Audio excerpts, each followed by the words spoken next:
Welcome back to The Good, The Bad and The Ugly podcast with me, Tony Morell, proudly sponsored by Super Resin. This week's special guest is Justin Rollins, once deep in London's gang and graffiti scene, now using his story to help others. We talk about his time in jail as a teenager, how graffiti became both an outlet and an escape, and the lasting effects of PTSD. Justin also shares the powerful work he's now doing in prisons across the country, helping others find a way out. Thanks for listening and watching this episode. And I stepped out and I looked to the right and it said Cat A and it said Huntley. I didn't even really know what a robbery was. I didn't really understand what I had done. He said, I've only ever cared about 2 prisoners.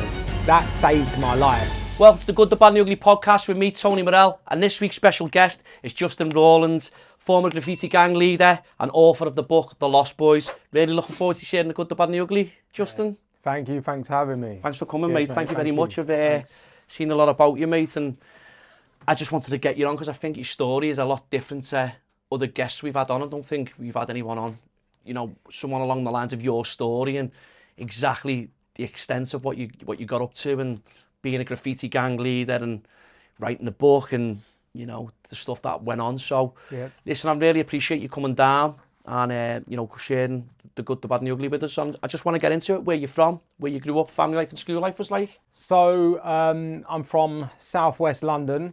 An area called, the London Borough of Sutton or the London Borough of Merton. That's where I grew up. Mid-80s on a council estate into a racially mixed family. My mum being mixed English and Anglo-Indian. My dad being mixed Sri Lankan and Burmese, but me and my sister being the only mixed race or brown kids in a large white working class family, because my dad left when I was early. My mum remarried.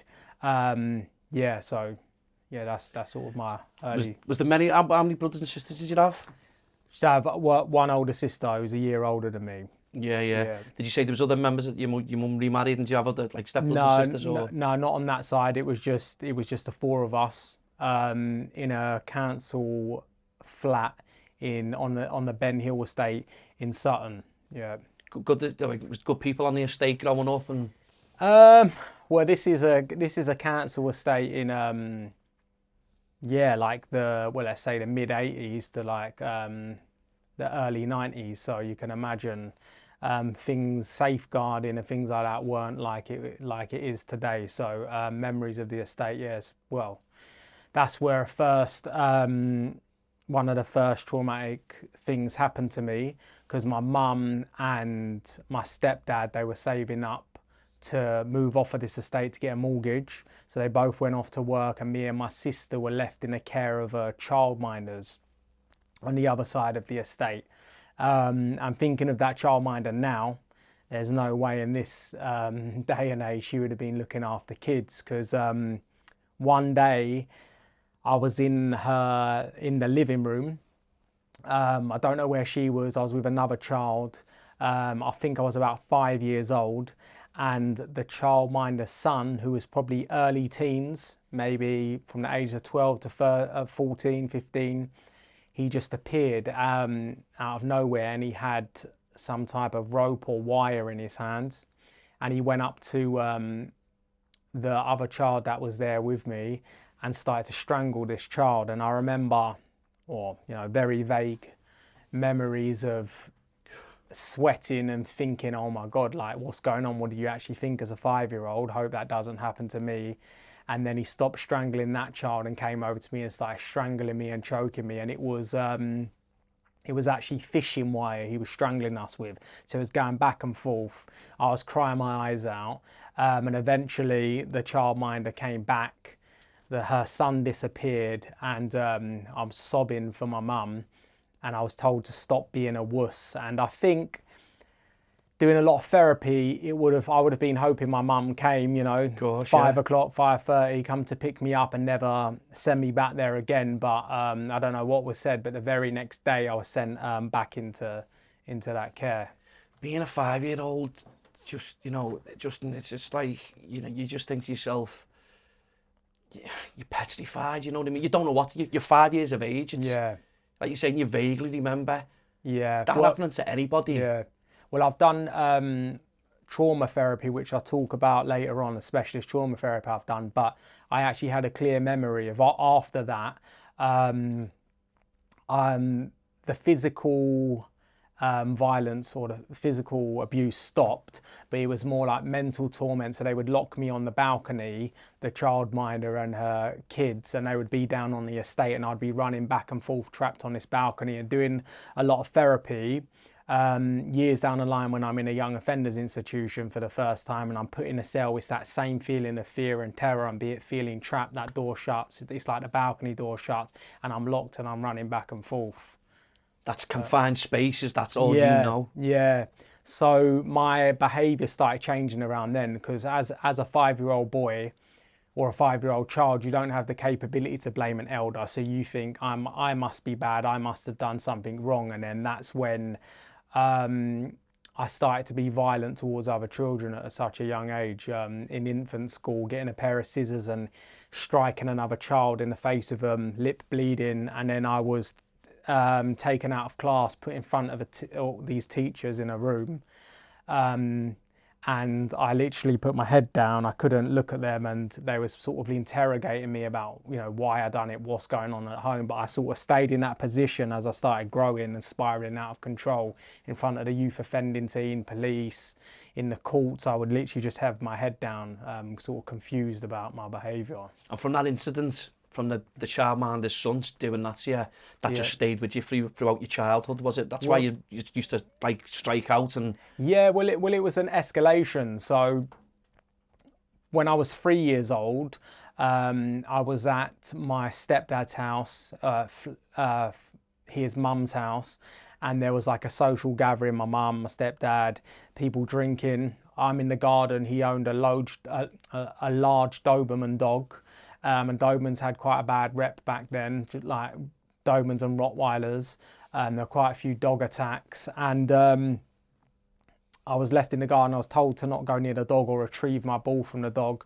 Went to get it, and the dog just attacked me. It got me, had me round on the head, grabbed me around the head. I got this bottom jaw scar, top jaw scar, tooth mark, and it was just dragging me around the garden until people heard my screams, bring me in, wrap a towel on my head, pissing out with blood, and get rushed to hospital. But no tests were done on my brain for a brain traumatic injury.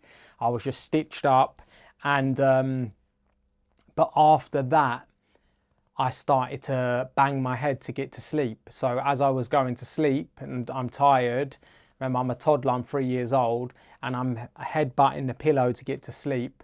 And as I'm waking up, light coming through the window, crack of dawn, I'm banging my head to come around again, and doing a lot of research. That is called a rhythmic movement disorder, which is a child sleeping disorder that can come from serious head injury, but it wasn't picked up by anyone. That's what I was about to say. Yeah. But boys that suffer head injuries as kids are more likely to go on and have ADHD, autism, or be violent in their Have you been diagnosed with like any of them? Or? ADHD, which it can be a blessing and a curse. So yeah. But for you in life now, has it been a, you know? It's a blessing. Mm-hmm. Yeah, being able to multitask a lot of things. Yeah. So I've obviously going through school, traumatic times, you know, like you're saying, you just sort of rebelled, and other kids and stuff like that because of the experiences that you'd experienced from such a young age. Yeah, so I was, so in school, found it very difficult to mix with other children. Obviously, didn't realise I had sensory issues. There wasn't awareness then back then. You was just a bad kid.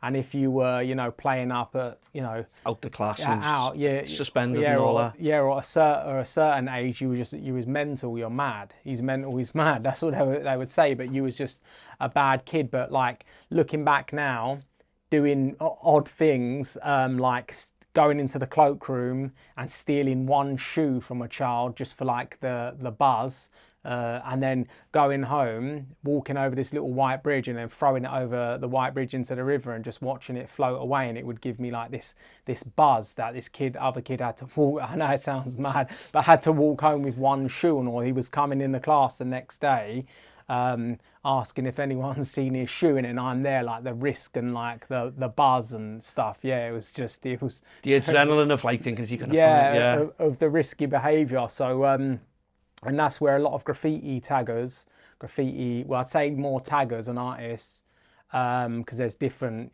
sections of graffiti or types of graffiti, but that behaviour of tagging and being on the railway and surfing trains and that of a different subculture that was around back then. I look now and just think so many of those kids were ADHD out of there. Really? Because that's what I was going to say to you. Obviously, school and stuff like that. Was you artistic or anything, or did you like colouring, or because that's where we're going to go with the graffiti and stuff.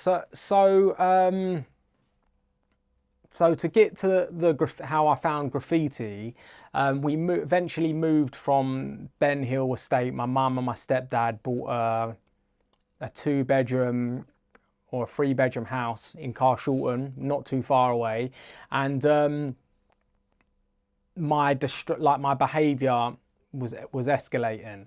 So, I might have left the childminders, but the damage was basically done, and I was already what I would say a lost boy. And I would look out of I was still very young, probably 9 years old now, looking out of my bedroom window. There was a bus stand. It was a 393 bus, and it would go from Carshalton to Malden and back again. And I would watch the bus driver get off the bus. And back then there weren't mobile phones. You'd go to the BT phone box, make a call, or have a cigarette. And I started to get my toy cars and wait around the side of the bus stop, heart pounding, and wait for him to walk off. And then I start putting my toy cars under the bus wheels. And I've been waiting there, hiding. And it gets onto the bus. I'm waiting for him to start the engine up. The bus is like vibrating, and my heart's racing.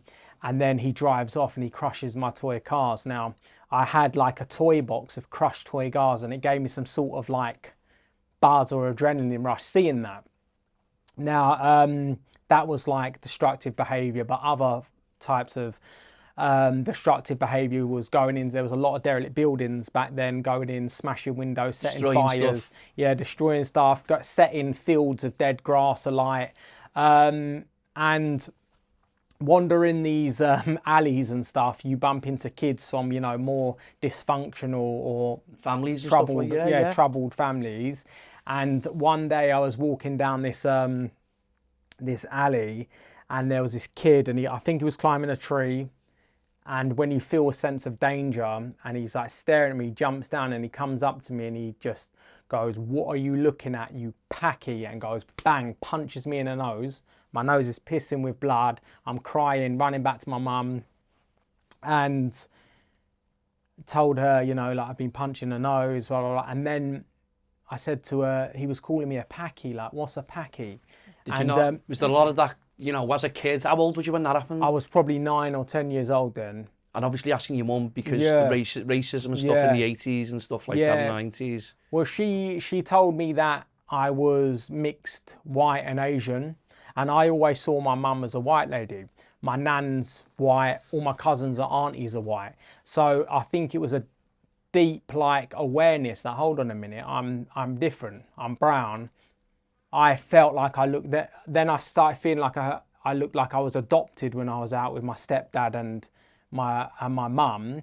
And then there was like a deep realization that I'm growing up in this white community, and all my friends, family are white, and Asian shopkeepers were terrorized, and like Asian people were classed as packies, and they were basically weak. That was what was bred into me because of the bullying. But that part of South London then was quite a racist area, with like NF Combat 18 and stuff sprayed on walls, and there was a big Chelsea headhunter sort of following around, or Chelsea following around that area.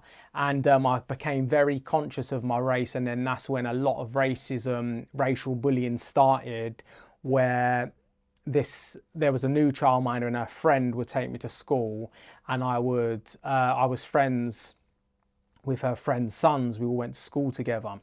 And one summer I was having a play, not having a play, but I was playing out and started having a fight with one of the kids. And we're rolling around on the grass, just little kids trying to punch each other. and the mum that would take me to school was on the balcony above, and then she shouted, "Kick the Packy's head in," to her son. And like the very, like, well, I'd say the very next week, I don't know how many weeks away it was, but this lady's taking me to school and her sons are refusing to speak to me. And that level of anxiety, That must have been scary and for worry, yeah, because I had my mum was shut emotionally. I had no one to turn to. So then that's when you're within your own thoughts and stuff, and then that's what can lead to bad mental health issues, paranoia and stuff deep down the line. Did you not, like, obviously speak to your mum, like, obviously when you got punched on the nose that day and the lads called you, you know, that racist name and stuff, and then you've got, you know, the lady on the balcony saying the same again. Did you ever say to your mum, or was it just like, was you just sort of like, was you getting on with it? You thought it was just the norm? It just became the norm, and it became a deep shame that I had Asian blood in me.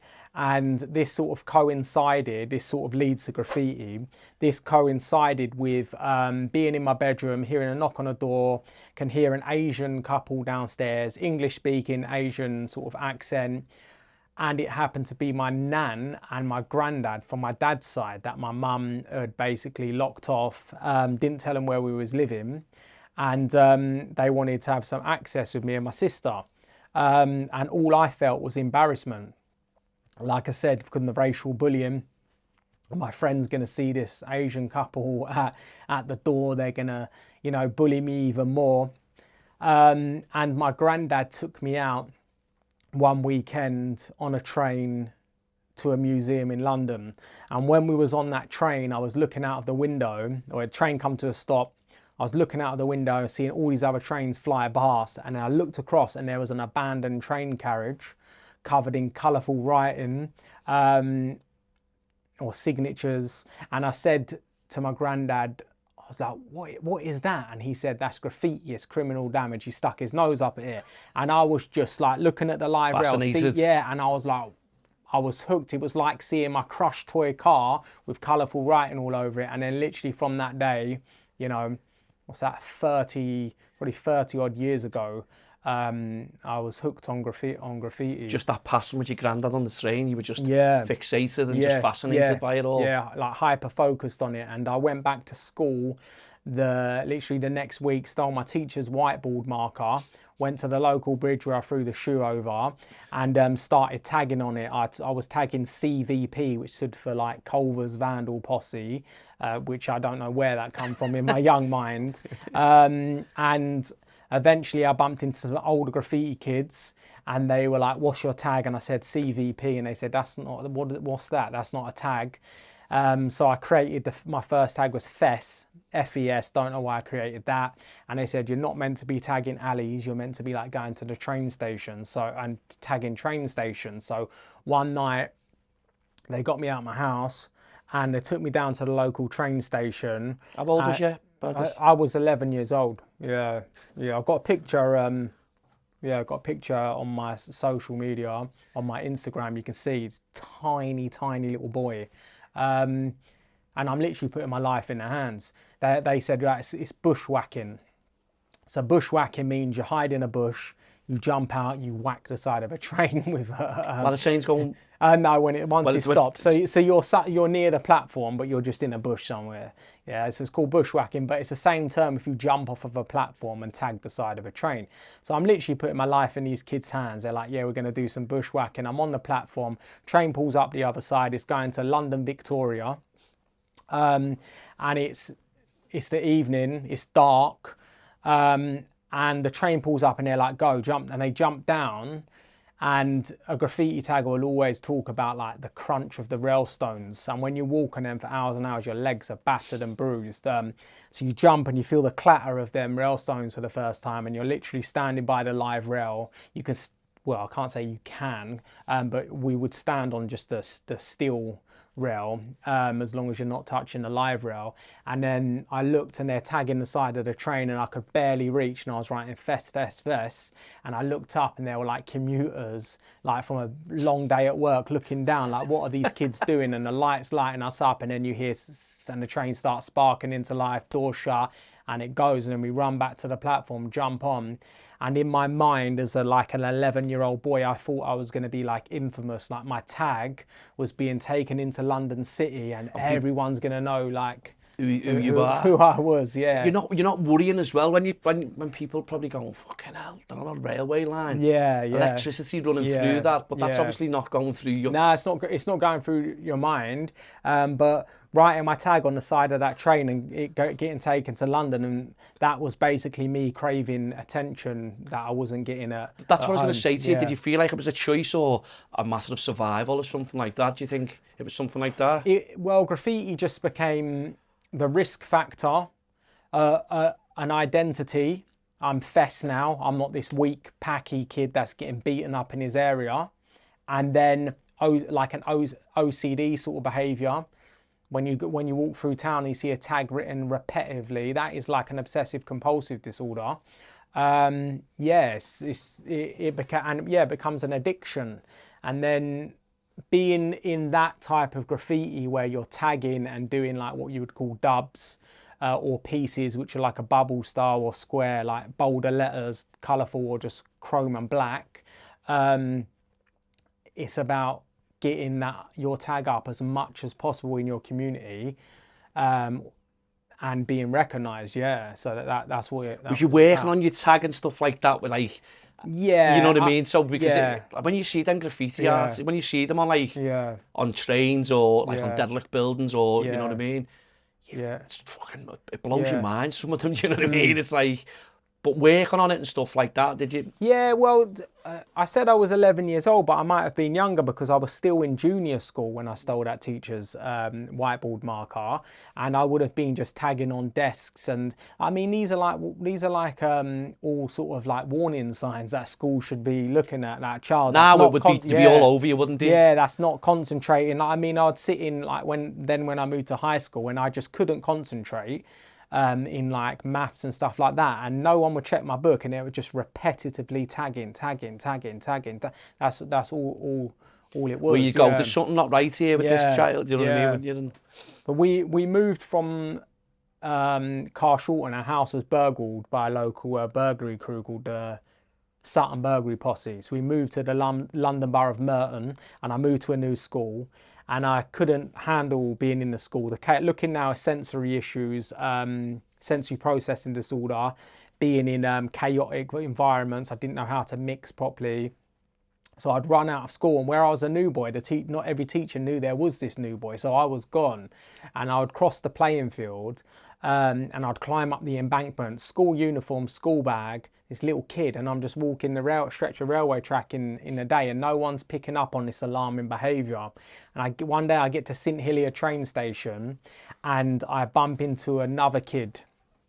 I was probably about 13 years old, 13, 14, and I'm looking at this kid. He's not in his school uniform, he's in normal clothes, but he's got ink or paint stains over his fingers, his coat, and I go up to him and I say, "Do you write?" And he says, "Yeah, I write Bath." And his name was, his tag was Bath, his name was Joe Smith, and he became my best friend. And I changed my tag from Fest to the number 706, and we decided to create a graffiti crew. So a graffiti crew, group of kids spraying up so we called ourselves WZ, which stood for Warriors. But when things spiraled out of control and a gang war started, it stood for War Zone.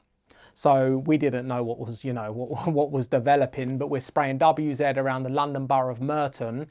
And the more we sprayed WZ, the more kids that were not in school from dysfunctional families started to hang around with us. So WZ started to grow. Hadn't experienced racism for a while. Now I'm with my friends and I'm getting some respect, even though I was this tiny little child. And one day we get onto a bus, and buses back then in London were covered like layers of graffiti. We get onto a bus, we've already got tags on there, and my tag 706 has been lined out, a line through it. That's a sign of disrespect in graffiti.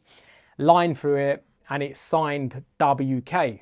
And it says something like, "You packy," or "Stop writing WZ." Now, all of my friends are laughing. And I'm feeling like that shame again from living in that other area. My own friends are laughing at that term.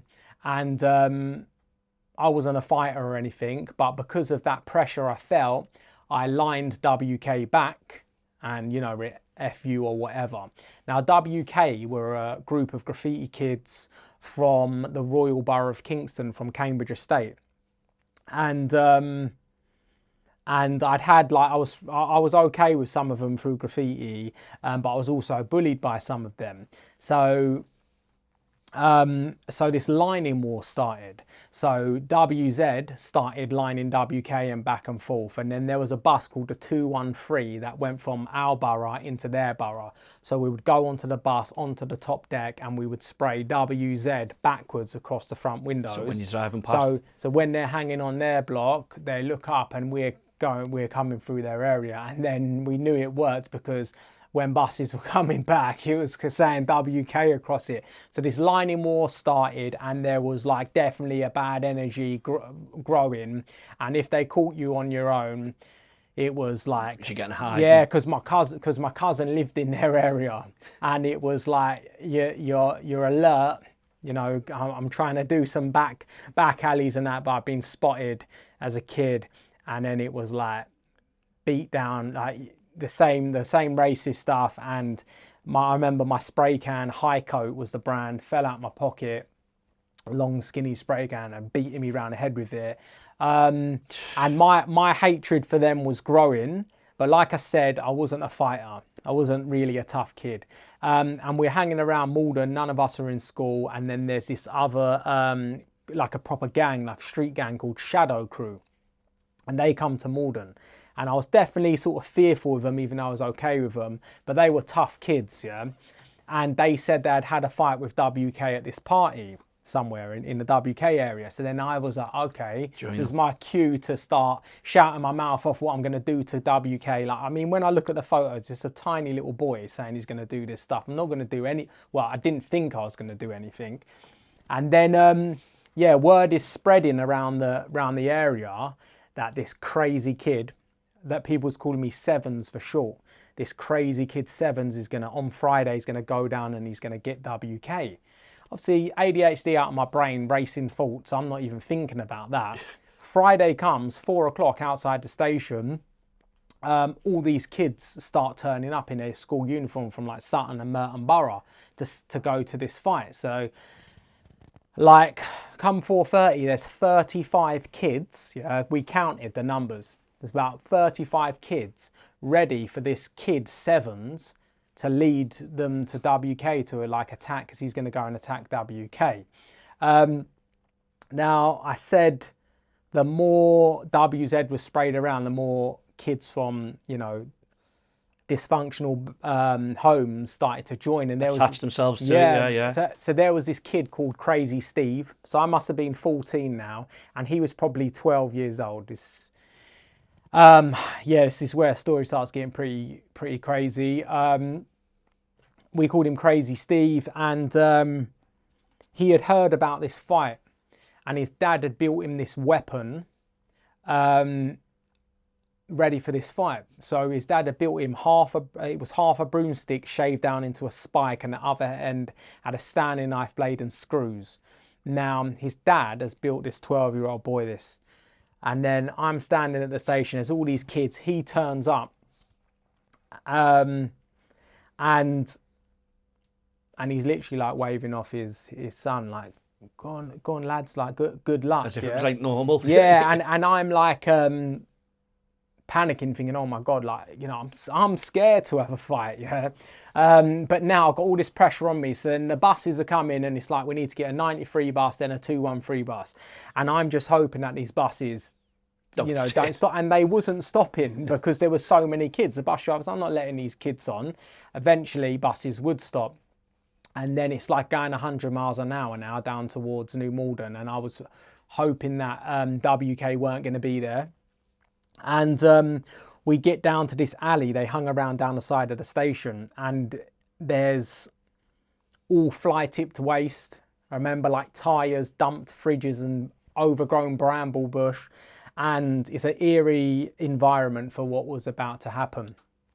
We start walking down this alley. I'm still hoping they're not going to be there. I've got shadow crew by my side, and then there comes a parting in the bushes, and these WK boys are sitting there and they're on a bong and they're smoking hash. They're stoned, and they look up and they're like, You see all yous, yeah. and then they like, obviously, you know, they know that it's not on gonna, top. yeah, it's not gonna be a friendly visit. And I remember looking at the kid that was there, and I actually used to paint with him.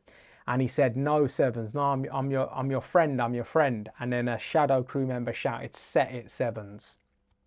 And, you know, as a 14-year-old child, you don't have the assertive skills to go, "Oh, sorry, everyone, it's been a huge mistake. Like, I'm going to become a target myself." And I looked to the floor and there was a piece of concrete, and I picked up the piece of concrete and I started hitting the child or the other kid around the head with it, and all hell broke loose, and Crazy Steve pulled out his weapon, started hitting kids around the head, and I never knew Shadow Crew had knives on them, and started stabbing kids. So when it got completely out of control, Yeah. where at first you think you were just going for a straightener. Yeah, and it was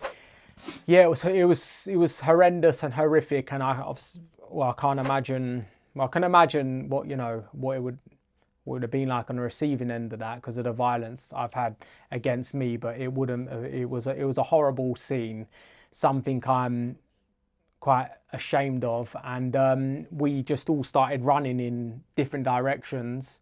And I ran up. I didn't realise it was like the embankment to the station. Big fence, jumped over, and there was a train there. I jumped onto the train, I heard a thud, and it was Crazy Steve jumping over. And we jumped onto the train. Train starts heading towards Wimbledon.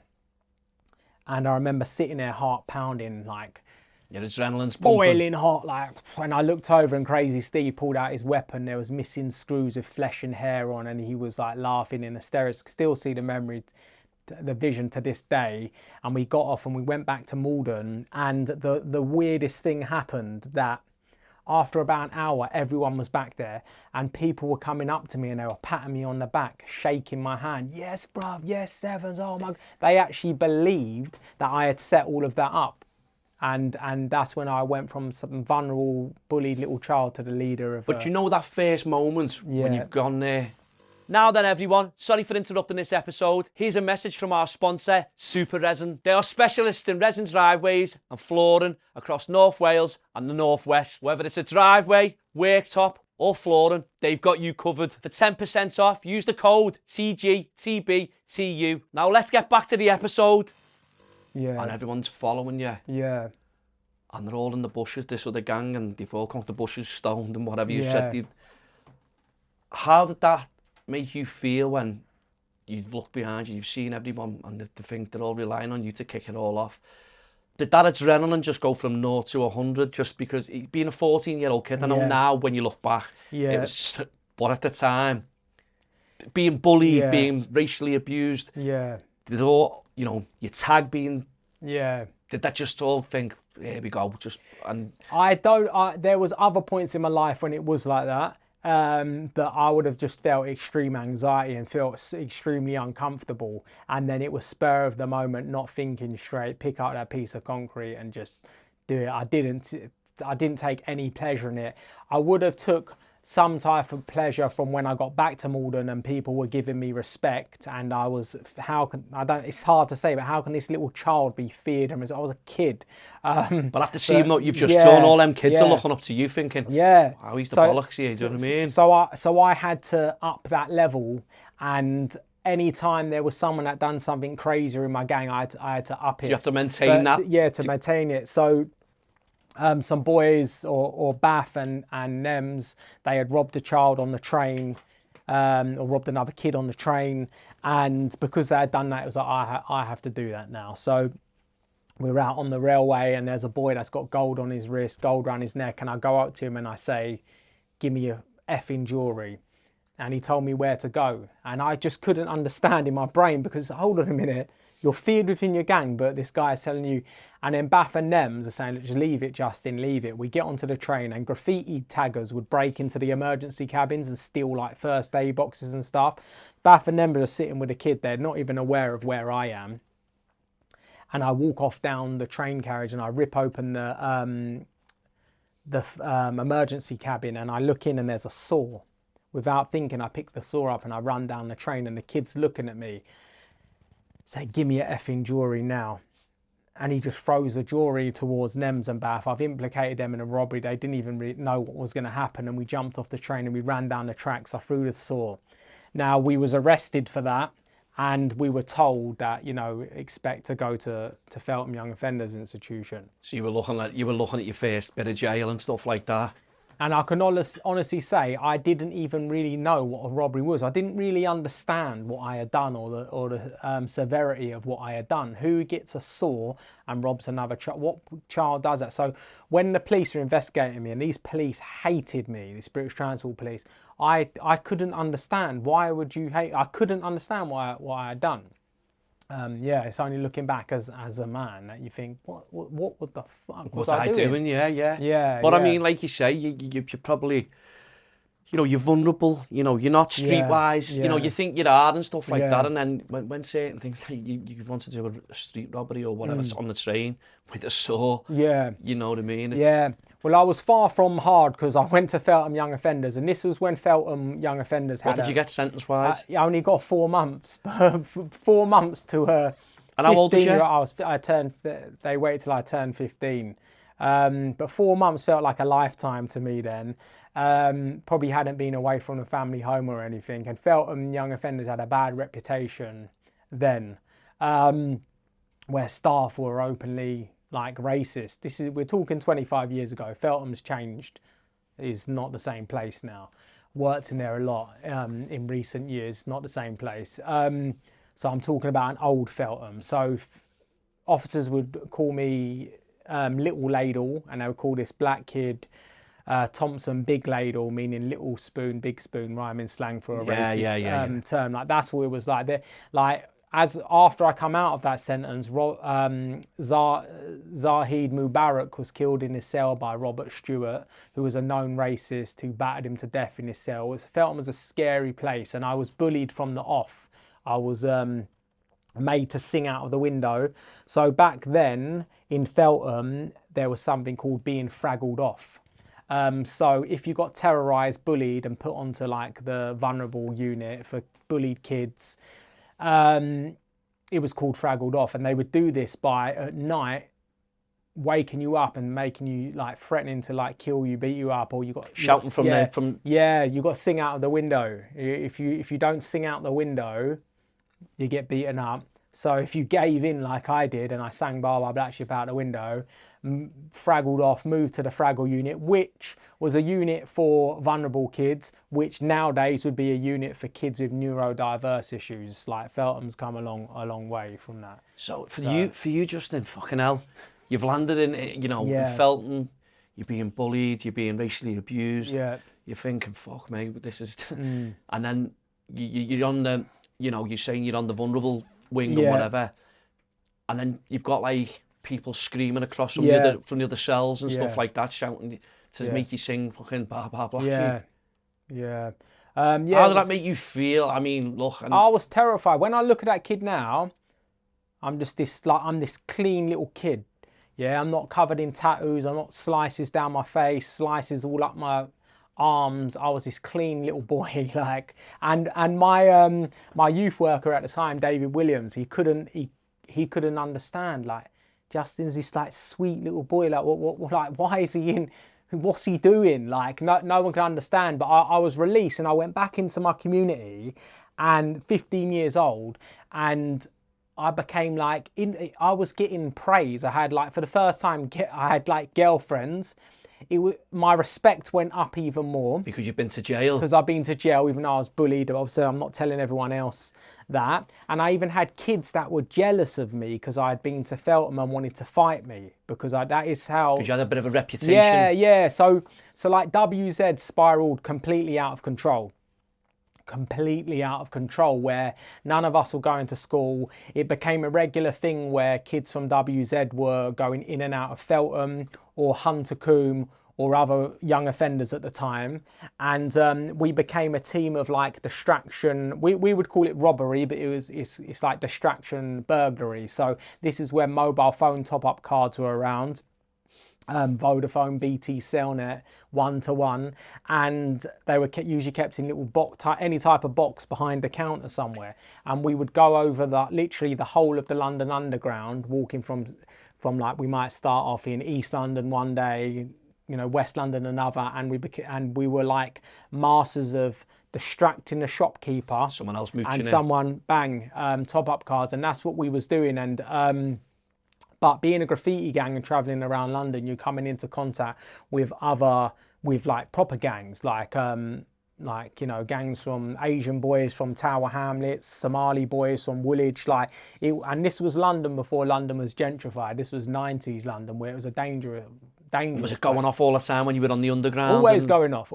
I loved the film, The Warriors, old school film, and because Malden, like they had to make it back to Coney Island, and Malden was the first stop on the Northern Line. It was the most southern stop on the London Underground. And when we would go into these altercations or robberies, or someone was arrested and we're kicking in a shop window, but that's like, we've got to go now, we've got to save ourselves, we've got to run. When we was on that Northern Line, and then it's dark the whole way, and it comes out of Malden, and it's like, we felt like, that's like the Warriors when they get to Coney. but we were more, but we weren't tough. Like, well, we was pretty tough, but we classed as, we was more like the Orphans. They were a gang that when the Warriors are trying to make their way back to Coney Island, and then they look up and then they see the gang on the roof, because we would hang around on the roof overlooking the town, and we'd see other gangs clocking everyone on there. Yeah. So it's crazy when you talk about it like that, you know. It's, you know, brotherhood or trap. That's, you know, it's you know, in gang life, you know. Yeah, it's one of those. It got seriously dark very quickly. So like, sort of winter came, and we're hanging around in Crazy Steve's house. Now he started to do stuff like worship the devil. What is worshipping the devil? I don't know. I can't even say what worshipping the devil is, but he would say he's worshipping the devil. He'd be doing this Ouija board stuff. He would self-harming. The house just started to change, and he had graffiti on his walls, on his bedroom wall, but that started to become layers of graffiti. And eventually he overtook his dad, and he kicked his dad out of the house. Yeah. So this is the dad who made him the sticker. So he's kicked his dad out, and now social services are knocking on the door. But it wasn't like social services today, knock on the door, disappear for a few weeks, and then so we're living in this house, and it started to deteriorate. So it went from graffiti on his bedroom wall to graffiti over the front room to like blood up the walls to like people just walking in his house, and just random people and just going in his front room and stuff. But we started to take a lot of ecstasy, smoking a lot of weed. We would do this thing called rise and choke, where we would, on ecstasy, get on a bong, take a deep inhale, and then we would strangle ourselves until we'd wake up on the floor. Yeah, it was after having a tablet and that. And and then like weird things are happening in the house. Like one night we're all on it, and this WZ boy started crying. And then he looked at the other kid and just started attacking the other kid. And then I was like petrified of what was going on. And Crazy Steve was saying there's this like spiritual warfare going on in the house, yeah? Like there was like an evil spirit in the guy. I was absolutely petrified, and Crazy Steve's behaviour was out of control. When his dad was back one day, his dad was there with his drinking partner, and the drinking partner disrespected Crazy Steve in front of us. Now, Crazy Steve must have been about 13 years old, maybe 14 yeah, by a couple now. of years younger than yourself, really. And he got a machete, and he just went into the front room and just went, he tried to go for the drinking bites, but the guy blocked it. He severed the guy's ligament, disabled his arm. Another time he got a Hoover and just started battering another kid with the Hoover. It was a horrific environment, and I was petrified of what was going on. And all of this demonic stuff he was going on about. There was all witchcraft stuff all written over the walls. One time armed police came out because he was like swinging the machete about outside. And I was going home on the rare occasions I went home, and I was so scared of what was going on. I was asking my mum to sleep on her bedroom floor. So I'm sleeping on the floor, at like 15, 16 years old. Because of the stuff that's been. Yeah, because of what's going on. And then I remember my best friend Joe, that's Bath, one day he said to me, "Do you believe in all that demon stuff?" And I was, you mentioned the word demon, I was petrified, right? And I swept it away. But I was arrested for some more robberies, and I went back to Feltham, and I went back to the Heron unit. There's 22 units in Feltham, all were named after a bird, and I was put on Heron unit where I was originally bullied, but I wasn't bullied that time because I was more streetwise. Yeah, you were on it a bit more yeah. hardened. But WZ had spiralled really, really badly out of control, where one WZ member had stabbed another kid, got into an altercation, stabbed another kid, killed him. He got life sentence. It's tit for tat, then it's like, yeah, it's just he should have got manslaughter because it was self-defense. But he stabbed the kid, killed him, and got life. And then another WZ member got life for his second attempted murder. It was like a 2-strike act. So then I found myself in Feltham Young Offenders, the leader of WZ. I'd gone from that little boy Justin to a leader of a graffiti gang that had 2 members lifed off. And one day I phoned up Joe's house phone because that's all I cared about is my gang, my brother. And then someone on the other end told me that Joe had been found dead in our manor behind a parade of shops where we would all congregate.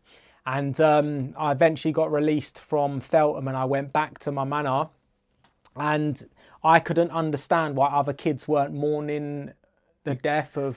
But you know what though, yeah. Justin? How does that fucking feel, mate, when you're locked up?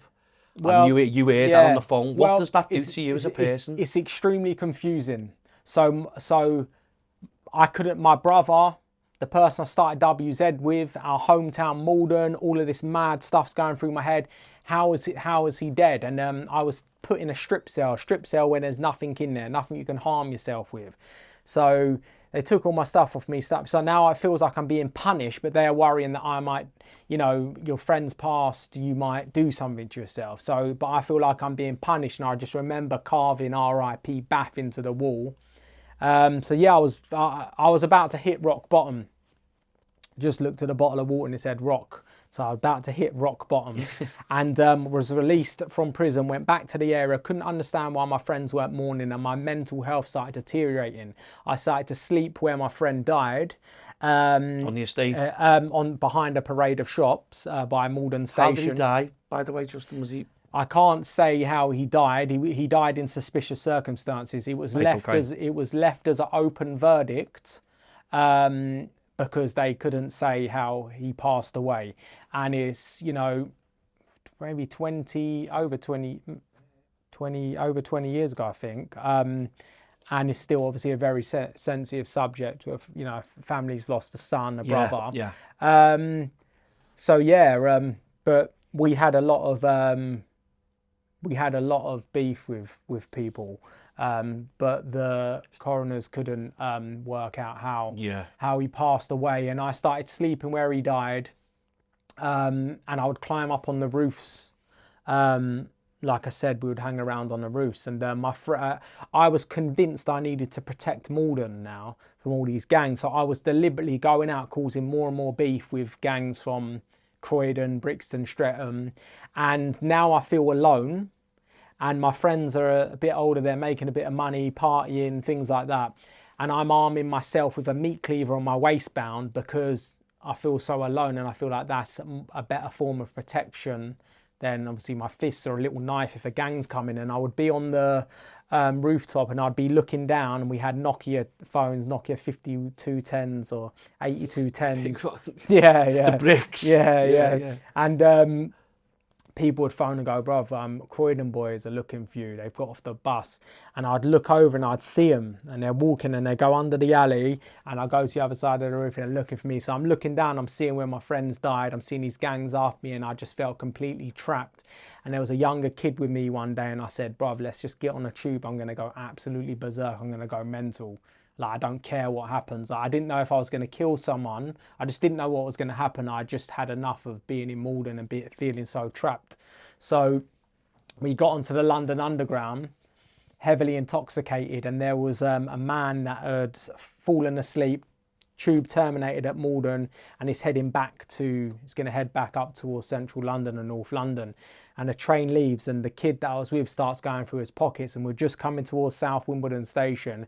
The guy opens his eyes and he sees me standing there swaying with a meat cleaver, absolutely petrified, jumps up, catches his chin on the meat cleaver, jumps off of the tube at South Wimbledon. And any normal person wouldn't be doing that, but any normal person would think, fuck, I'll just cut that geezer on his chin, I need to get out. But I stayed on the train, and I walked down into the neighbouring carriage, and this Sri Lankan man that had gotten at South Wimbledon looked at me, and he must have, I don't know if he knew something had happened, but he spotted the meat cleaver and he just ran at me. Now the tube's picking up pace and I fall to the floor, and he's got my wrist and he's trying to get the meat cleaver. And I remember looking and seeing the flashing of the tunnel, the floor rocking, this guy's on top of me, and then I'm just thinking, as the lights are flashing, and I'm thinking of my friend Bath dying and all the shit singing out the window, it's 100 miles an hour, and I'm just fucking take it, kill me. And he's got the meat cleaver. My friend starts hitting him. He gets up, and then we both run off. I don't know where my friend's gone, but he must have run the other way, and I'm in the corner of the tube now, like, what's going on?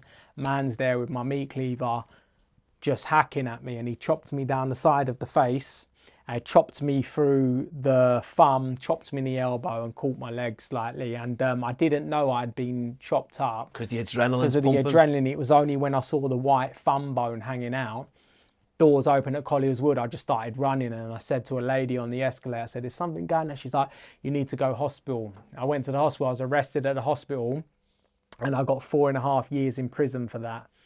Rightly so, because I had attacked 2 innocent people that were just going about their business. Hiya everyone, sorry to interrupt this episode, but here's a quick one from me. If you're enjoying the podcast and you enjoy what we're doing, you can now buy us a coffee. It's a simple way to keep those stories coming. No subscription, just that one-off bit of support. The link's in the description. Now back to the episode. You were out of control, you know, your head was, I mean, look, you were mourning you hadn't got over your friend and stuff. I'm not saying it was the right thing to do by any means, but do you not realise that was fucking, you were out of control then? I can honestly say, and this is really, really disturbing. So my mum come to the hospital, and obviously she must be in shock. And I was like, look at my wound, yeah. I was it's disturbing, yeah. But I was happy that I'd been chopped in the face. Yeah, the Mars scar on your face. Yeah, and I was happy, and do you know why I was happy? Because of the deep self-hatred I had and the shame because of my race and for being racially bullied. So what other person would think to be happy that's just basically an act of self-harm? So I was, yeah, it's disturbing as it is, but I went to Feltham Young Offenders, and then I was moved to H&P Highdown, and I was put onto the healthcare unit. There was a separate unit for young offenders, but it was a category A prison then as well, high security. And there wasn't an area for young offenders on the healthcare unit, but I was mentally unwell. I was self-harming. I was cutting my arms.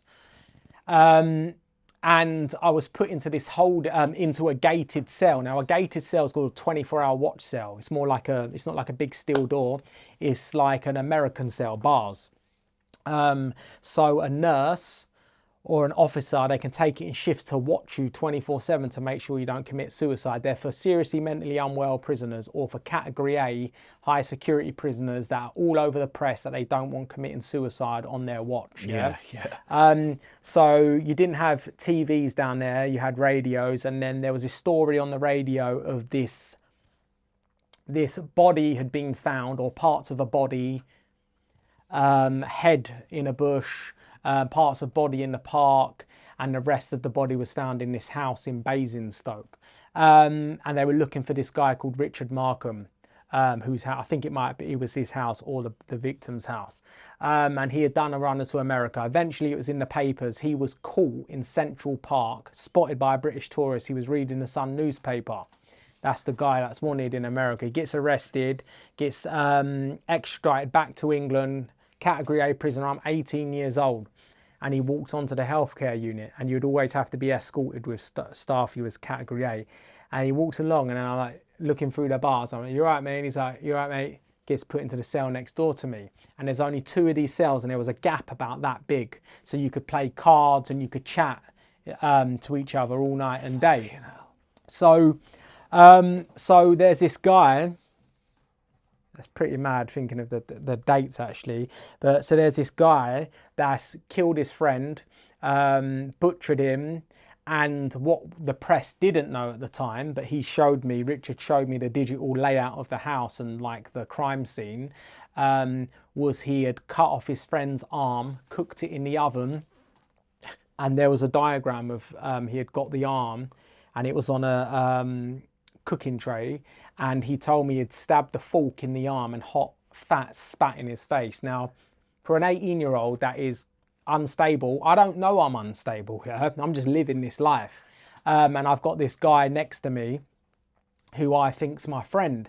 Now, Bath, Joe Smith, his dad was a notorious criminal, notorious villain, armed robber called Noel Razor Smith. So Noel's lost his son, and he's a Category A prisoner being held in Whitemore, high security prison, and he gets allowed to come to Highdown for 3 weeks to have a visit with his family, multiple visits with his family after losing his son. Happened to be, what's mad, because it would have been tomorrow, so July the 9th. It's tomorrow, yeah. Yeah, tomorrow. And then the prison, because of my mental health deteriorating, and they knew we had a connection, they took me up to the chapel on Joe's birthday, which was July the 9th. And I walked into the chapel and Razor was sitting there. And then that's when I met Razor for the first time. And then he was allowed to come down to my cell, and I was like, "Razor, mate, this is my friend Richard." And he was like, "Razor's a serious." What the fuck are you doing? He was like, yeah, and he couldn't understand how his son's vulnerable 18-year-old friend is being held next to a Category A like psychopathic killer that eventually, threw hot water over another prisoner and was moved to That's what I was about to say to you. Yeah. Just like, he's talking to you so blasé. Yeah. He's killed his best friend. He's chopped his arm off. He's put it in the oven like it's a fucking piece of chicken. You know what I mean? It's like, for you, you're in jail. Yeah. For us, when you're thinking about it, you'd be like, "Get me the fuck away from this guy." Do you know what I mean? Yeah. You wouldn't want nothing to do with him. Yeah. But for you, like you've said from the start, your mind, what you've dealt with growing up and all the stuff that's gone on. But now you're in jail. You're on a category. You're on a wing with some fucking. A fella who's just as an 18-year-old, but as a young offender, and young offenders weren't meant to be with adult prisoners anyway. Like I said, this is 20 odd years ago. It wouldn't happen now. It wouldn't happen now. 23 years ago, different system. Highdown had just opened up the young offender unit, and they didn't know what to do. Like working in a lot of prisons, I actually met one of the officers that went on to become a governor. I met her at another prison and we were speaking. She was a young officer then, and she told me that they just didn't know. There was an overflow from Feltham young offenders. Feltham was in the news. Too many kids being locked up. So it was like prison quite nearby, 45-minute drive. Let's open a unit for young offenders, but they just, whereas an adult prison, they didn't know what to do with the young offenders. So the bullying was fucking horrendous. Like, people coming in your cell and just beating the daylights out. You said you had time to speak to Joe's dad. Yeah. What was that meeting like with him for the first time? Well, yeah, it was looking at Razor for the first time. It was like seeing an older Joe sitting there. It was very deep. Also, we were in a chapel as well. Very emotional. Yeah, very, very emotional. And the death of Joe gave Razor a big wake-up call of like, I've spent my life being a career criminal, being one of the lads in the high security, being a Cat A, but now my boy has died on the streets. And then that's when he decided to apply for a therapeutic prison where he turned his life around, and he became a best-selling author as well from behind bars. Yeah, so. And he's turned a fucking major negative into a positive by, because he could have went on the rampage and, and just... wants to take revenge or whatever. And that's what he was gonna. That's what originally, because of his history of escape and stuff, the prison weren't letting him go to Joe's funeral, so he was gonna stage like a protest. Did not let him attend his funeral? No, because he was a high risk prisoner. So, Fucking hell. and they was in Whitemore, and it was he was friends, some quite high profile prisoners as well, that had said like, look, no, you can't be kicking off in, you know what I mean? Like, and he turned his life around. But going back to Highdown, I left that prison. I got moved to Wood Hill, which was another Cat A prison, but they had their young offender unit under control. You weren't allowed to. Yeah. We're saying that, or the story I'm about to say. So after EastEnders every night, it sounds ridiculous, but kids would boot the door in, like boot it, like, you know, the doof, doof, doof. Everyone would be like booting the door in, to the beat, like, and it was just chaos. And me and a cellmate started, like, everyone smashing their door in with their chairs, and then smash through the glass, like on your window. And we're like, fuck, like, we're gonna get nicked now. I'll go to the seg. So I was like, okay, right, I've self-harmed before. Why don't I? This just sounds just so disturbing and weird and weak. But you were just playing there. If I self-harm, you say you were so scared that, oh my God, bang that, broke it, and then that's what happened. But I don't know what, so they've taken him out. He hasn't been nicked for smashing the thing. I haven't been nicked. But I'm like, I just continue with the rampage to start smashing the cell up and self-harming and tying a noose around my neck, and I'm sitting there smoking a cigarette. I was out of crazy, control. out of control. And I didn't know that, about officers getting suited up and coming in with shields, and I didn't know that. Door just sprung open, shield in, smashed me to the floor, dragged me out, bent me up. So then I'm being bent up, and all the kids that have been kicking the door screaming, guys, just chaos, and I'm like bent, and I'm getting taken through the prison, and I don't know where I'm going to. I haven't been in the prison for long. Go onto this unit, and I'm like, quite fucking scared what's going to happen. And then out of the corner of my eye, I can see part of the unit's boarded up, and there's a door, and they take me through the door, and I'm like, and then there's 3 of those gated cells, the 24-hour watch cells. There's no one in the first cell. Someone's in the end cell, and there's a desk and a computer, and there's an officer sitting there, and I get put into the middle cell. Now, I don't know what to expect. I don't know what's going on. And they throw me in a cell. I've got wounds all up my arm, sore as hell. I was like putting blood over my face. I had a blanket wrapped around my head, so I'm walking around in circles saying all of this stuff, calling myself a "you dirty packer," and fucking ripping my wounds. It was just seriously mentally unwell, right? Morning comes, I wake up, start opening up my wounds again, and then I hear a conversation outside, and this man in the cell next door is going through to the officer going, if you tell him to, if he stops doing that to himself, I'll give him some tobacco if he wants some. Had this strange feeling of madness come over me and what's going on. And you had a cell door, but that was like locked open, and you could step out about half a meter, and then you're locked in by bars. And I stepped out, and I looked to the right, and it said Cat A, and it said Huntley, and it was Ian Huntley, and this was 2002, mid 2002, and that's why they had sectioned off that area, boarded it all up, because he was the most high profile prisoner at the time. And he was obviously trying to act to that officer that he was, a kind person, whatever, but it's horrific monster. For what he fucking done, yeah. An absolute monster. And I really feel like my mental health deteriorated even more then. And they didn't keep me in that prison for long. I had told family that I'm being held next to him. Prison denied it, and then did he try in any conversation with you or anything? No conversation. I think I was confused at the situation. Obviously, I was mentally unwell anyway, and I think I was probably in shock and just couldn't really understand. There was a conversation with an officer that had come to watch me from the young offenders unit, taking it in shifts with one of the nurses. If there wasn't a nurse on shift, they would get an officer.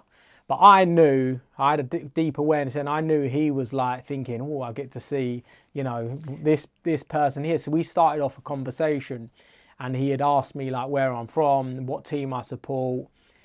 I said Chelsea, and he asked Huntley what he supported, and he said Man U, and it stuck in my head that those two little girls that had Man U tops on didn't have any. I don't recall having any other conversation with him. I mean, if I, you know, if it was a man or an adult prisoner, well, I wouldn't have been kept there for long, so I'd have just gone absolutely ballistic. But I was a vulnerable kid.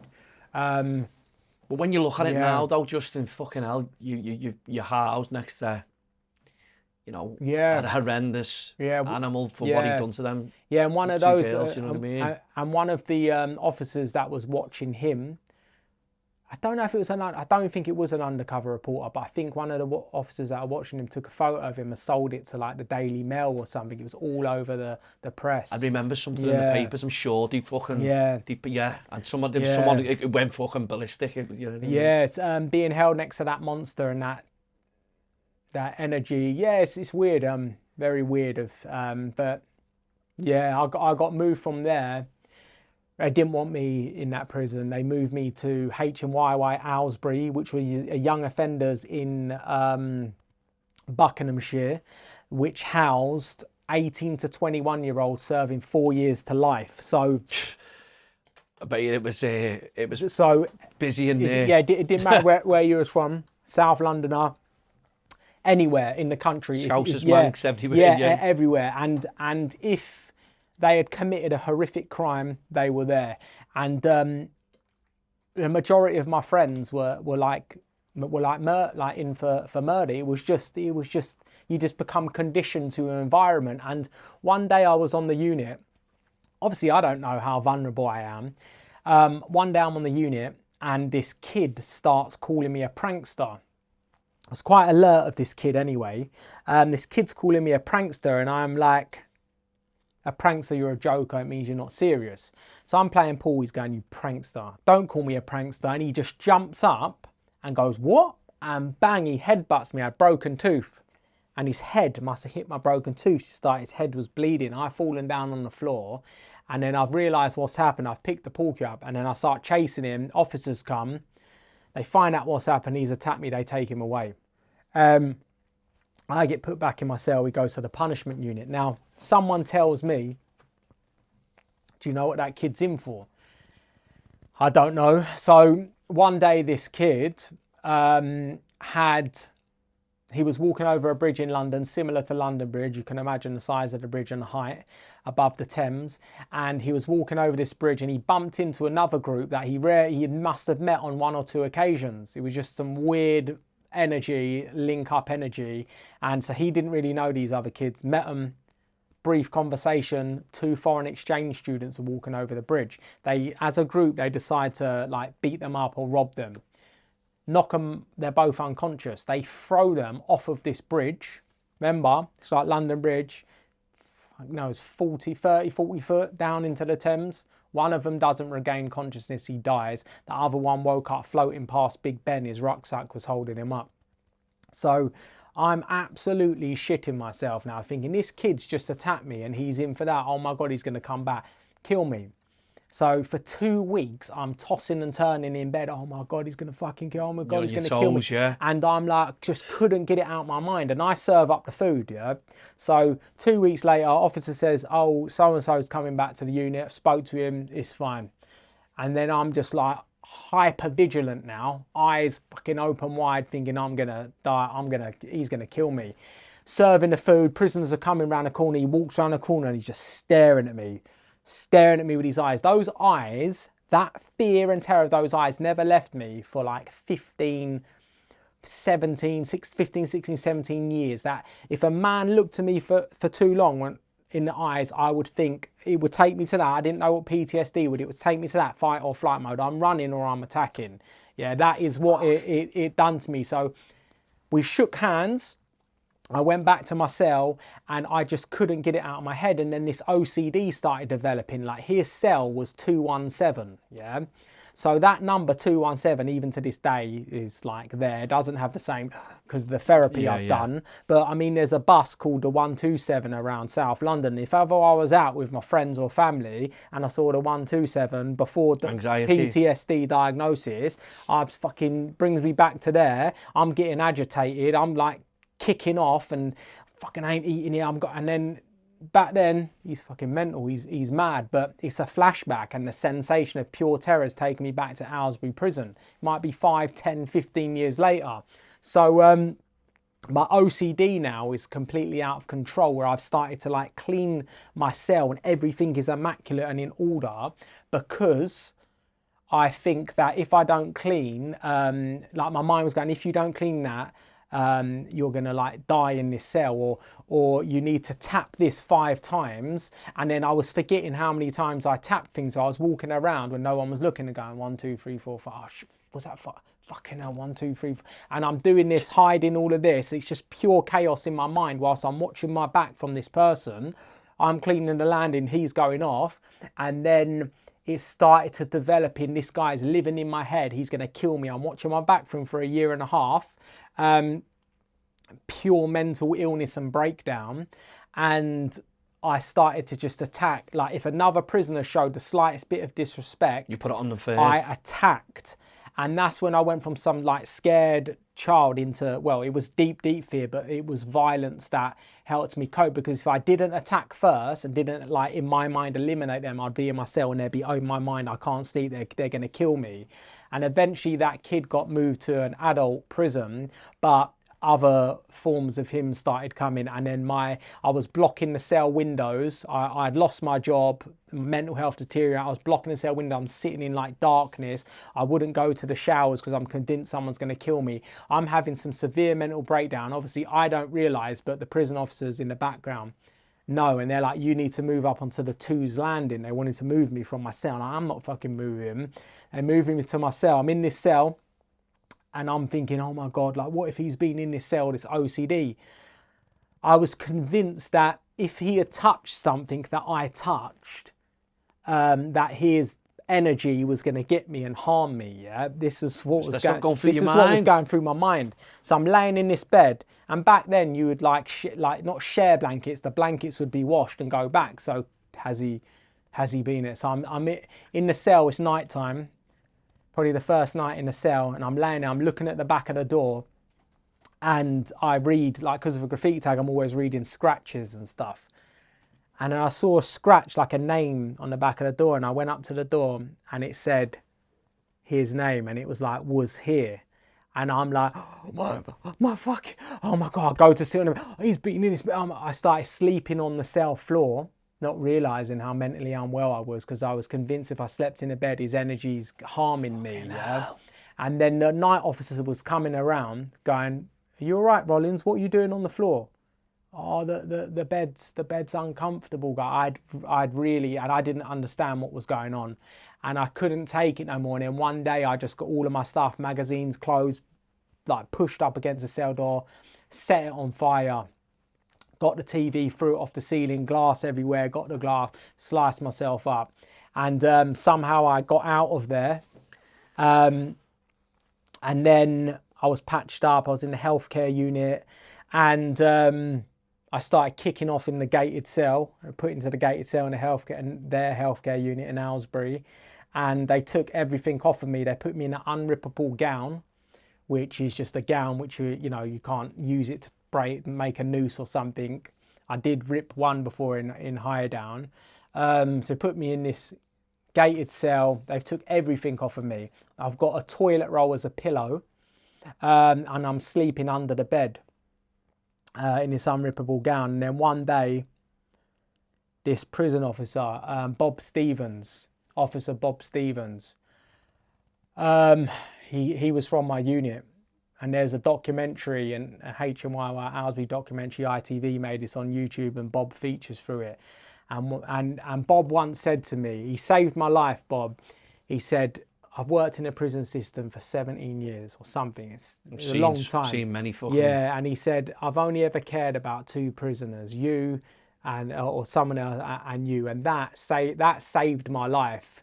And he said, because he had respect in the prison, he said to the nurse, go on, you go off, I'll watch Justin. And he had been to the officer's canteen and got me a sandwich, and he had tobacco, and he went, there you go, and put it under. Did you build like a little bond? Like and I was like, and this is me laying on under a prison bed with a fucking toilet roll as a pillow, and that act of kindness, it saved my life. But a few days later, I had done something and I was put into the segregation, and there was plastic over the windows, there wasn't an airflow, and I still had a bit of glass and a match on me, and I sliced up again and I set fire to a toilet roll, but there was no air flow. Smoke. Putting it out, can't breathe, press the buzzer. Officer, seg screws back then were evil, and he comes along, and then one of them's going, is he dead? Like, they're laughing. And they're quite happy for you to be... and he opens up the little hole, like the hole in the door to stick a fire hose through, and he put the fire hose through even though it was out, just to spray me, and they were laughing. I was like a drenched rat. And then couldn't breathe, hyperventilating, and then they come with shields, and I had to strip off, go to the back of the cell, put my nose up against the wall, and they said, we're coming in and we're going to put the shield up against your back. Bear in mind, I'm like 19 or 20 years old, bloody naked, wounds down my arm. They muffed you up properly, like... And then I had to step back, and then they got the shield on my back, and I'm soaking wet, and I'm walking back. And then I step out the cell, I've got to put my nose up against the wall, and they're giving me instructions. We're going to move into the neighbouring cell. Nurses who in their breathing apparatus giving me fucking air. I don't know how I got out of that prison, how I even got out of there alive, but I was released back into the community, that mentally unwell. And did you not, obviously being mentally unwell, because I was going to think, did you think, fuck this, I need out of this? But you was mentally... I was gone. I was extremely hypervigilant. So, and they've released you back into the community? Yeah, I was at the end of my sentence. So I was on something called MAPA, Multi-Agency Public Protection Arrangements, which is like you can be under surveillance. You're a violent criminal in the community. Now, I would have argued that, like, what do you mean because I don't understand. I'm not the man I am today. But I was extremely hypervigilant. And I would get into, confrontations with other men. And if you've got that energy, a bit like road rage, you're in a bad mood, you're going to attract another person in a bad mood, If you've got that energy of, like, violence and you're on someone's looking at you, they're a bit edgy, and it just goes off. Blows, I got into a bad fight outside a nightclub where 2 innocent people got hurt with a broken bottle. And I decided to go to therapy. And did you get nicked? I mean, did you go back to jail? Well, I got nicked for it was a bit of a weird case. It was my fault completely. I was in the toilets and I had a beard them times, and heavily intoxicated. This was 2008, and I've rarely drunk since then. And I was in the toilet, and someone come up to me and said, Are you like Asia? Are you like? And started asking me about religions and that, and what religion I am. And obviously I'm getting this shame about, Asian roots again. And I had a Grim Reaper tattooed on my chest, and I had a no heart tattooed on my across like my heart. So, like a no smoking sign with a heart in it. And then I just ripped the top open. I said, does that look like I'm a fucking... the racist word? And then I went, and then that was it. It was my obviously it was my fault. And I went out, got into a huge confrontation. I got badly attacked, bottled. Don't know what was hitting me, but I smashed when you was a kid and a gang would come and you'd get a beating, you would always try to empty a bin to see what was in it. Hopefully a glass bottle come just out to defend yourself. To defend yourself. So this attack's happened, and I'm thinking, why is it my brain? It's like, the flashing, the fuzziness of a TV. When you get in a beat down, you're seeing that flashing, and my brain was like, my voice was going slow. It was saying, why is it going on so long? Why is it going on so long? Like, And then they come away from me. There was actually 14 people. 14 people can't attack one person at once. You can't get to him. But on CCTV, 14 people in total. Someone was raining something hard on my head. I don't know what it was, a bottle, a hammer, something. And I've stumbled off, flipped a bin over within 13 seconds. This happened. Walked up, flipped a bin, bottle, smashed bottle, walked up into a crowd that were just watching and just went bang, bang, stabbed one in the head, one in the neck. Not know it, thinking I'm attacking the people that attacked me. And there was police there, and police weren't stopping the attack of what happened to me. And everything happened so quick, they thought I punched.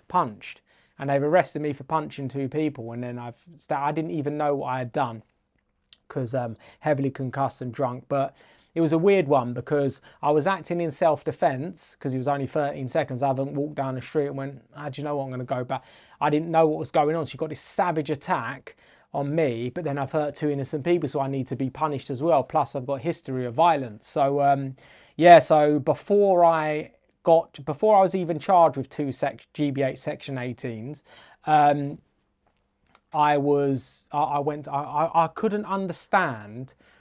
I was having this like another sort of breakdown, and I couldn't understand why I was so upset. But you're used to being beat. What's wrong with you, Rob? It was the norm. That's what you're probably thinking. And then, it's the norm. And then my brain's saying, it's like I had this awakening. Hold on a minute. It's not normal to be beaten. How should you know how long a beating's supposed to? Why am I saying, why is it going on this? That's not normal. Yeah. So I went to therapy for the first time. I sat in front of the therapist, and she said, I'm going to talk about, I'm going to go back to prison. I'm worrying about that OCD and all of that stuff. And then she said, let's go back to your early childhood. What do I want to talk about my early childhood for? So we need to go back to your early childhood. And I said about what happened at the childminders. And she said, that's child abuse. I said, what are you going on about? It's child abuse. She's like, that's child abuse. It's like, no, it's not. It's something like my mum has said, it just happened. Like, I couldn't speak to my mum about it. It's something that happened. Anyway, I started having this awakening of what you were saying and linking everything, and that's when I started 2008. That's when I started to make changes in my life. But I didn't realize that you can't heal from PTSD or complex PTSD through talking therapy. The challenges that you're facing, you're trying to walk away from everything and stuff like that, and what you're facing is you're dealing with, like, we've had a couple of people come on the podcast and they've said, like, when they go to therapy and stuff, and it works for certain people where you talk about your past or you talk about what you're doing now.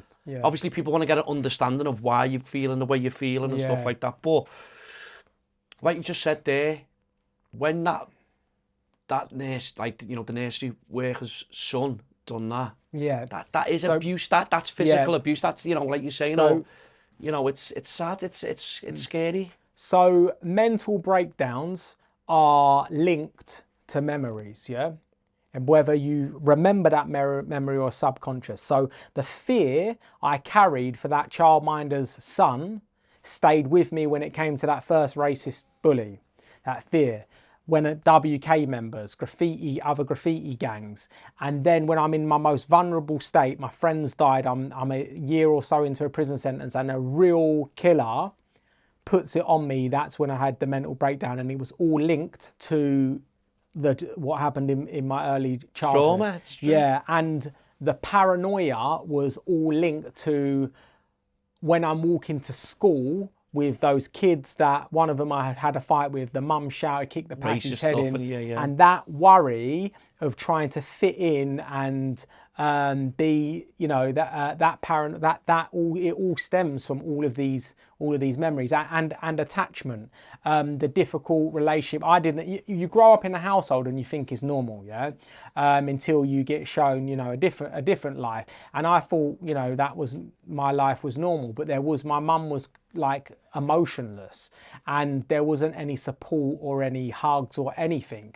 And people might laugh at a man saying that, but that deeply affects you. Like I love my children, and I hug them, support them, and they've seen me in bad times when I've had mental crises, but I take responsibility for that. But my mum would always blame me and my sister, and that will affect your relationships later on in life. Do you know what you've just said there, Justin? You totally, because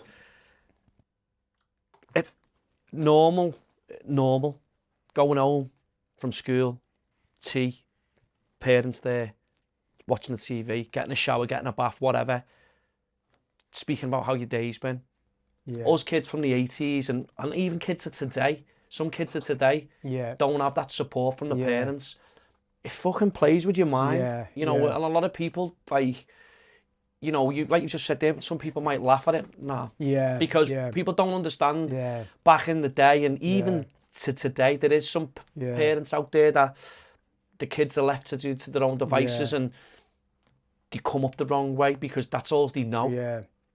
You know, Yeah, well, it's fucking sad, mate. It was about not feeling safe. Not feeling safe. You wasn't protected. You protect your children. I wasn't feeling safe, and as a 5-year-old boy, you don't have a capability of blaming an elder, so you go inwards and you become hypervigilant, alert from early. I would have been in that child minus care, hypervision, alert of what's coming. But that became a skill later on when I'm in a gang and stuff, and having the ADHD as well, being able to think fast on my feet. But after therapy, I wrote a book. My book. Yeah, your book's there. Let's have a look. Yeah, I wrote my book, The Lost Boys, A Dark Side of Graffiti. Yeah. I wrote that when I was 23, published at 24. Yeah, so we're talking like, I don't know, 14 odd years ago. And I started getting offers to do talks at universities and stuff. Now, I was always pulling out last minute, looking like a complete waste of space to the people that were And believing what was that in through? me. What was? It was through anxiety. It was through the eyes, people staring at me for too long. Yeah. And I would go back to talking therapy. It'd give me a lift. Yeah, I can go for it, and it'd give me strength, and then bang, down again. And I started researching my symptoms online, and it came up with something called complex PTSD. Now, complex PTSD is different to PTSD, say PTSD 1 or 2 traumatic events. Complex PTSD is a mixture of, it can be physical, sexual, emotional abuse, a mixture of different abuses, or if you've been through multiple trauma, different types of trauma throughout your childhood, yeah, multiple traumatic events, and this will create complex PTSD. So you're growing as a child, the things that happened to me, or the lack of love and affection and support from my mum, and the attachment stuff. So complex PTSD sounded like me, mood swings up and down, alert, hypervigilant. Yeah, and then I looked for a therapy for it. Talking therapy wasn't working, and I came across something called EMDR, eye movement desensitization reprocessing. So when we go through a traumatic event, we have a surge of adrenaline, yeah? Mine was always my chest. Surge of adrenaline and go into shock. And basically having PTSD, you're basically living in the past. You're living in a past moment. And you're living in that moment because the memory is stuck in the amygdala part of your brain, at the back of your brain, which the amygdala handles stress. So having complex PTSD, can you imagine multiple traumas through your childhood, all of these memories in there as you're growing up, as your brain's developing, just flying off the handle or running. So through eye movement, when we go to sleep and we have rapid eye movement, and we process memories from the day, our eyes are moving slightly side to side, and we might have weird dreams or nightmares. That's because our brains, through eye movement, our brains are processing memories. So a therapy was formed maybe like 30 odd years ago, through sitting with a therapist, and you don't have to talk about what's going on. A lot of EMDR therapists say, if you talk about that that's going to send you into shock and panic and stuff. You just, man who attacked me in prison. That's it. What level is it? Level 10, extreme terror. Oh my God. And then with a therapist, through eye movements, moving your eyes side to side while remembering that prisoner staring at me in the eyes, moving your eyes side to side. But for complex PTSD, you had another protocol, deeper, more harsher form called EMDR 2.0. So it's not standard eye movements. Your eyes could be moving in all different directions whilst you've got bilateral beats on, headphones going beep, beep, beep. Eye movements, think of that person that's, attacking you. Think of the terror in your body, and you might start walking out to the right, walking out to the left, walking out, doing backwards calculations, like multiple things to scramble that memory. And remember, that's a level 10. after 2-3 sessions, that is going down and down and down, where I can think of that guy attacking me now, and I can't even really see it. I can see him coming around the corner. It's a bit of a blur. It doesn't affect me. There's no feeling in my chest. And at the time, you don't realize that you've processed that memory into a normal memory, where it might make you feel a little bit agitated, but it's not, oh my God, fight or flight. But it's only when I was going into the gym and I would get, you know, another man looking at me in the gym, it'd make me like well edgy. And then someone's looking at me and I'm looking back at them. I might not say hello, I might not say hello. And I'm just getting, and then, hold on a minute. This fucking, but with complex PTSD, you might go into your first session and go, right, that's 10 traumas, but where, you know, these memories as a child and the way you're seeing the world, everything's linked. So you might get to trauma 4 and go, what? I wrote that down like 2 months ago, and because it's all connected and it's lowered that and you're not feeling it. So I had done all this threat to life trauma, but the worst thing to work on was the attachment trauma, the stuff with my mum, worried if my mum's going to be pissed off of me when she comes in from work. Or there was a time when I had taken a knife into school. It sounds badder than it was. I wasn't in a gang in those times. It was before those times, still this innocent little kid. You just thought it was normal to do that? Yeah, I thought it was cool, like this kid give me this bone handled knife, and I was like, whoa. Took it into school to show my friends, obviously, you take a knife into school. Yeah. And this was when, I think there was around those times when the head teacher was killed in London by someone. And it was my birthday and it was going to be my sleepover. My friends were coming, we were sleeping over in the garden, tent and everything. And then the teacher, Miss Ball, her name was, she just hated me. And she was like, you know, she's going to phone my mum. My mum comes in from work and I'm thinking my friends are coming over, yeah. And it gets to like 5 o'clock, 6 o'clock. I should have unplugged the phone, mate, but phone started ringing. It's the teacher. She told my mum cancelled my birthday. The next day on my birthday, my mum refused to speak to me. And I remember tiptoeing around the house trying to speak to her. Didn't get a card, didn't get a present. She was just blanking me. And I remember seeing the nervousness on my sister's face. I'd done a lot of work on this memory. And that had a deep effect on my paranoia. That's what stuck with you. Yeah, my paranoia later on when I'm thinking, is my mate all right with me? And I'm watching his eye movements and seeing if he's off. Everything is linked to memories, man. And the person I am, I used to be extremely violent, extreme, as you could. Yeah, what you've explained to us, Justin, fucking hell, yeah. Extremely violent, but EMDR can. And I won't say heal, like, because if you commit offence, you need to pay the price, yeah? There needs to be prisons to protect the public from really violent criminals and people, yeah? Obviously, there's a lot of vulnerable people in prison, but there are certain people that the public needs to be protected from. And at one time, I would have been that person. That's why I'm on Mapper, because I could just attack someone on the street, right? But EMDR therapy can heal violent men and bring their hypervigilance down with a mix of talking therapy as well, and really change. And is this what you're life. I mean, I don't know if you can talk so much about, but is this what you're trying to do? Well, my book was turned to set text by Professor David Wilson, who's the leading criminologist in the country, if not one in the world. And I was very blessed in 2017 for him to turn The Lost Boys to set text. So my book and my early childhood is studied within criminology degrees, whether my offending was nurture or nature. So throughout the country, started in Birmingham City Uni, been everywhere, Aberdeen, well, I say the country, the UK, Coventry, Bournemouth, wherever. And that's what started my talking career. But I was doing these talks before EMDR. And my talking career has taken me into prisons around the country.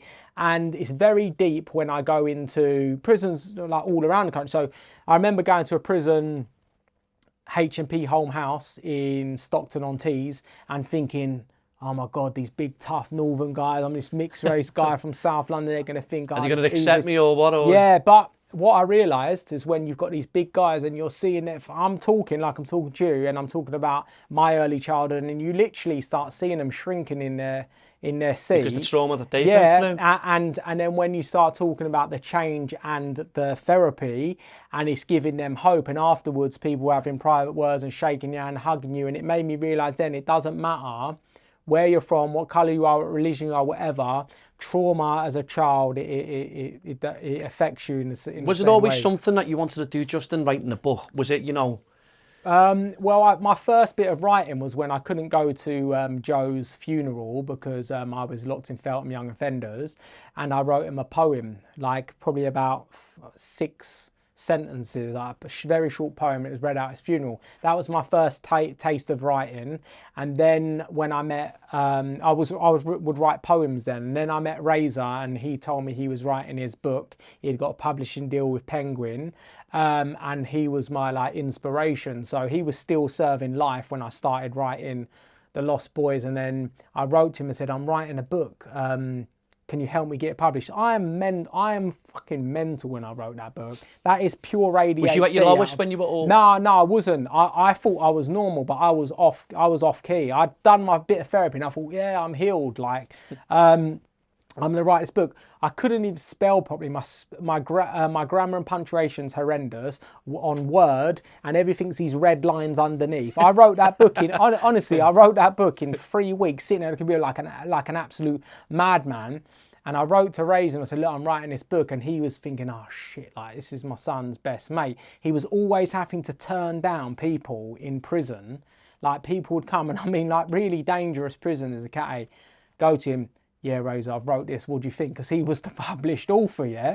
And he's have to turn around to these people and go, sorry, mate, shit. And think, fuck me, this person might do me for saying that, right? So he was worried about going, but he read the first 3 chapters and he was like, this is good. And then he put me in touch with Waterside Press, who are the leading criminal justice publisher, who published like policing books, criminology books, lords books, all stuff to do with criminal justice, but they got a small section of people with lived experience and lived life experience. Yeah, and Brian Gibson, the director of the company, he changed my life. Razor changed my life. Professor David Wilson, these people had such a big impact in changing, in helping my journey and believing in something there. Do you know, just like speaking to you, Justin, and this is what I'm going to say to you, you know, you have committed some fucking horrendous stuff, let's be honest. But every time you spoke, you knew you were in the wrong. Yeah, yeah. You know, you can have people who can say, yeah, no, this person started it and whatever. Yeah, yeah. But I will say, yeah, I was in the wrong. I was in the wrong. But what you've had to deal with mentally and stuff like that, mate, is, you know, from a young age, from where it started. And when people go, oh, yeah, it's just another...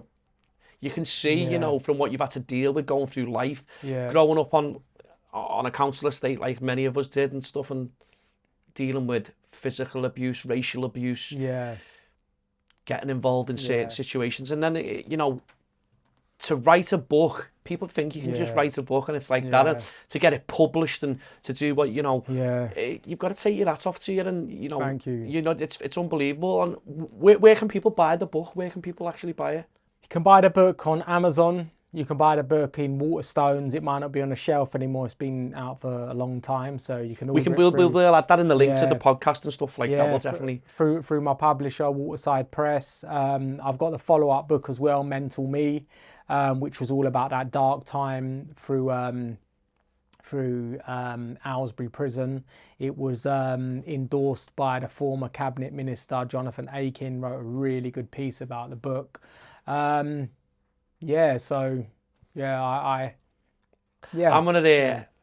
going away very soon, so I'm going to take that book with me, and I'm going to read it, because my missus said to me, you don't read enough books, but this, you know, listening to you and stuff. But I know there's going to be a lot more in there. I'm going to take that and have a good read of it. But is there any, you know, family life today? What's family life today like for you?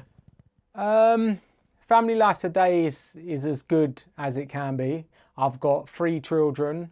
I would say that my eldest daughter that stayed with me half the time, and she saw an angry dad. Not angry at her, but I was still very hyper vigilant on the street, and I got into a few confrontations with other men when she was a child. And I always say to her, you know, there'll be a time when you need to work on these things, because, you know, you would have felt unsafe because of me, but seeing a really angry, scary. And I was a scary character at one stage. I was like, I went to a bodybuilding gym, and I built myself up to like 17 stone, and I was highly aggressive. Muscle But I was build, just, you know, but just. that was out of fear. But That you know, was your literally out of daughter, fear, yeah, you're saying there, yeah, obviously knowing your story Yeah, now, yeah. you know, and she's a lot older, she's Yeah. a young adult Yeah. now and stuff. Knowing that a dad, what you had to endure going Yeah. as a child. But you feel guilt as a course you do. parent, and you feel, well, you feel guilt as a parent. I feel guilt for all of my children, because everything starts in your early childhood, and I can't really say I wish, but yeah, because I think my life experiences, I can help my children, but you know, it's not their fault that they've got a dad with ADHD that's, you know, can be like up and down like a yo-yo.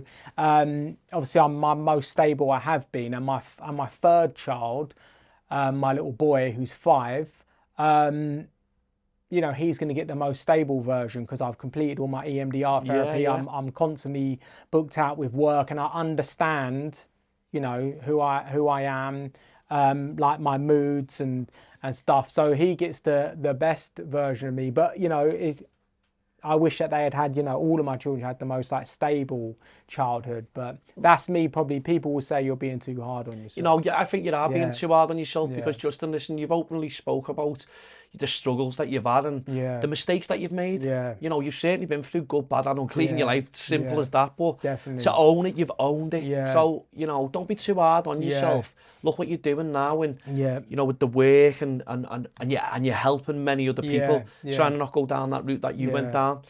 Just one other thing before we finish. What's in the pipeline for Justin Rollins?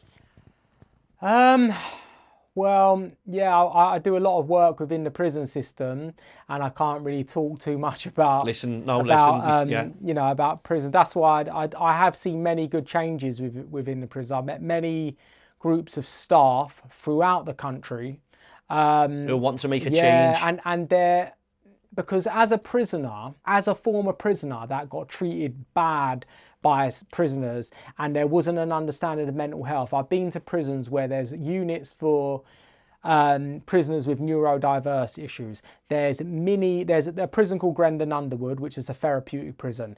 The reoffending rate is very low. There's miniature Grendon Underwoods, which are called therapeutic communities, in many prisons now. Yeah, and there are substance-free living units as well. So yeah, there is always going to be chaos in prison, and there's going to be good and bad people within that work, and you need prisons to protect the public. But there are more things in place now, and a deeper They're doing things a lot better. And prisons are trying to make the place more greener and more cleaner and stuff.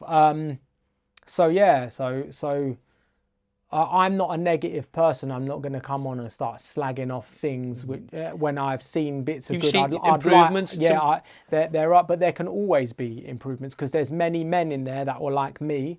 So many females as well that have had horrific childhoods and are just crying for help and are stuck in a cycle.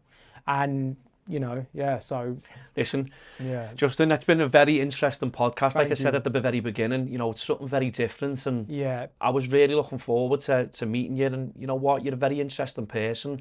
And look, I just want to give the book another plug. You know, The Lost Boys, Dark Side of Graffiti. You know, everyone just go out and buy it, and it's very interesting story. There's a lot more in there. But Justin, I just want to say thank you so much for sharing the good, the bad and the ugly. Thank you for Thank you so having much. me. Thank you, mate. Thank Cheers. you. Thank you.